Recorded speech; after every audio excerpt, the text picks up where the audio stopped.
Good afternoon, ladies and gentlemen, boys and girls. This is Miss Brianne, and welcome back to Summer Reading Fairy Tale Fridays. And this is the brief series where I celebrate this year's summer reading theme, Tales with Tales, by reading some fairy tales from the anthology, The Great Fairy Tales Treasure Chest. Now, the adaptations of the fairy tales in this anthology is Angela Rahaniotis. The text is by Peter Holeinone. The illustrators are Tony Wolfe and Pierro Cattaneo. The graphic design and layout is Zapp, and the publisher is Tormont Publications Incorporated. Now for today's fairy tale, we're going to be reading from book 2 of the series, and the fairy tale today is Puss in Boots. So, are we ready? Alright, here we go. Puss in Boots. The eldest son kept the mill. The second son took the donkey and set off. Hold on a minute. Oh, here we go. Sorry about that, boys and girls. Once upon a time, a miller died, leaving the mill to his eldest son, his donkey to his second son, and a cat to his youngest son. The eldest son kept the mill. Well, Puss in Boots. The eldest son kept the mill. The second son took the donkey and set off in search of his fortune, while the third sat down on a stone and sighed. A cat? What am I going to do with that? But the cat heard his words and said, "Don't worry, master. What do you think? That I'm worth less than a half-ruined mill or an old donkey? Give me a cloak, a hat with a feather in it, a bag, and a pair of boots, and you will see what I can do." The young man gave the cat what he asked for, and as he strode away, the cat said, "Don't look so glum, master. See you soon."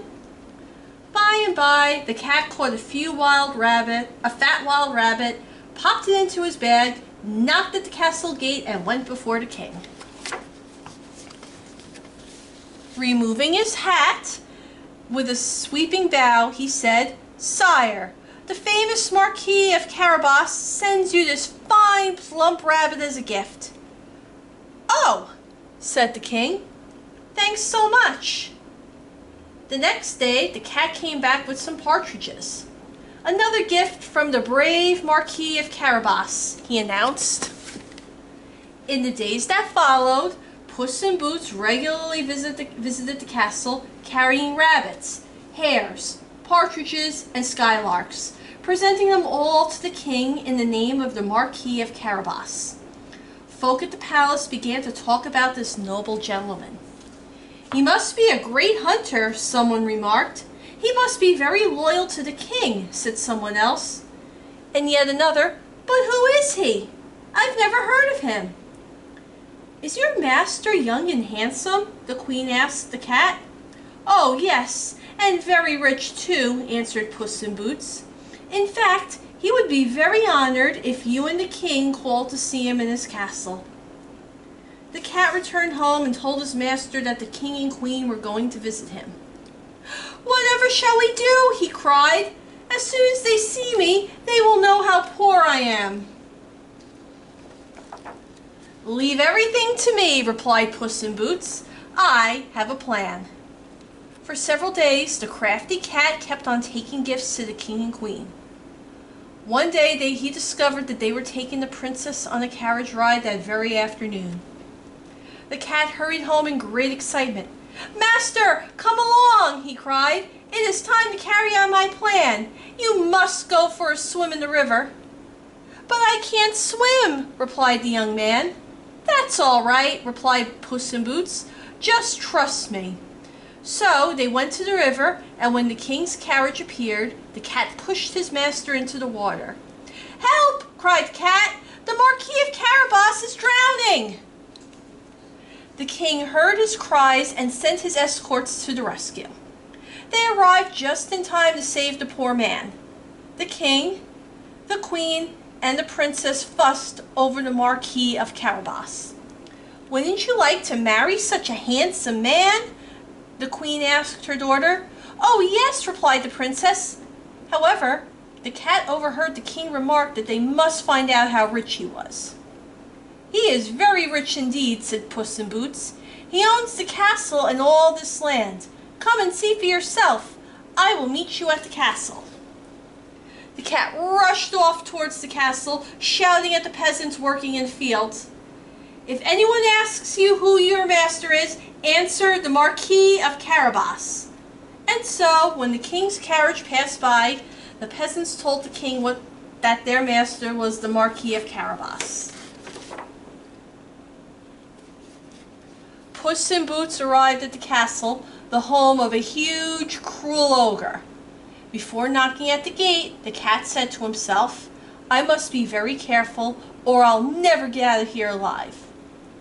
When the door opened, Puss in Boots removed his feather hat, exclaiming, "My Lord Ogre, my respects." "What do you want, cat?" asked the ogre. "Sire, I've heard you possess great powers. That, for instance, you can change into a lion or an elephant." "That is perfectly true," said the ogre. "And so what?" "Well," said the cat, "I bet you can't turn into a tiny little creature like a mouse." "Oh, yes? Well, just watch this," said the ogre, turning into a mouse. In a flash, the cat leapt onto the mouse and ate it whole. Then he dashed to the castle gate just as the king's carriage was drawing up. With a bow, Puss in Boots said, "Sire, welcome to the castle of the Marquis of Carabas." The king and queen, the princess, and the miller's son got out of the carriage, and the king spoke. "My dear Marquis, you're a fine, handsome young man. You have a great deal of land and a magnificent castle. Tell me, are you married?" "No," the young man answered, "but I would like to find a wife." He looked at the princess as he spoke. She, in turn, smiled at him. To cut a long story short, the miller's son married the princess and lived happily ever after. And lived happily with her in the castle. And from time to time, the cat would wink and whisper, "You see, master, I am worth a lot more than any old donkey or half-ruined mill, aren't I?" Wasn't that a great story, boys and girls? And there's a lesson to be learned here. And the lesson in this fairy tale is, don't judge a book by its cover. It looked like the young man got was a measly old little cat, but as you could see in the story, that cat made him rich. So don't judge a book by its cover, boys and girls. That's the lesson to be learned here today. This is Miss Brianne. Thank you so much for joining me today. I will see you in the next video.